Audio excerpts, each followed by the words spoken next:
நான் பெருசா எந்த நிகழ்ச்சியிலையும் நான் வந்து கலந்துக்கிட்டது கிடையாது.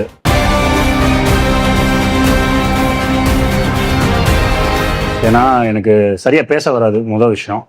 ரெண்டாவது வந்து கொஞ்சம் வேகமா பேச ஆரம்பிச்சாலும் எனக்கு வாய் கொஞ்சம் திக்க ஆரம்பிச்சு.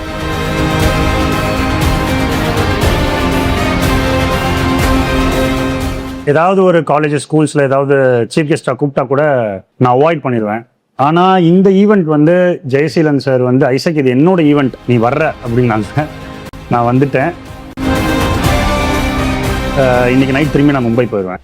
இந்த ஹாலில் இருக்கிற மக்களையும் மற்ற சராசரி மனிதர்களையும் வந்து கம்பேர் பண்ண முடியாது.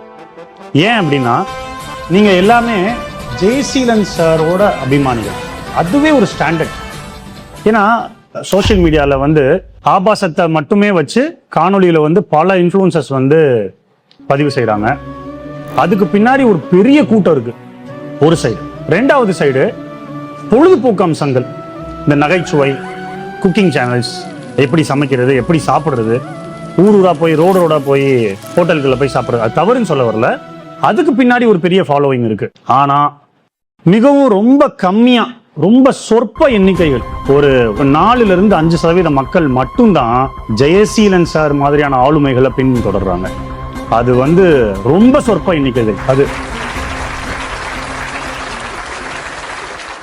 இதெல்லாம் அவங்களோட கேரக்டரே வெளியே, அவங்களோட குணாதிசயங்களை வந்து வெளிக்கொணர்றதுன்னு தான் நான் நினைக்கிறேன்.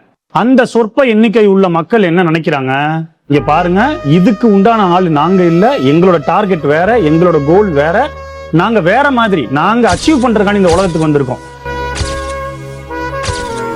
சும்மா வந்து பொழுதுபோக்கு சிரிச்சுக்கிட்டு போறதுக்கும் தவறான பாதையில போறதுக்கும் நாங்க வரல.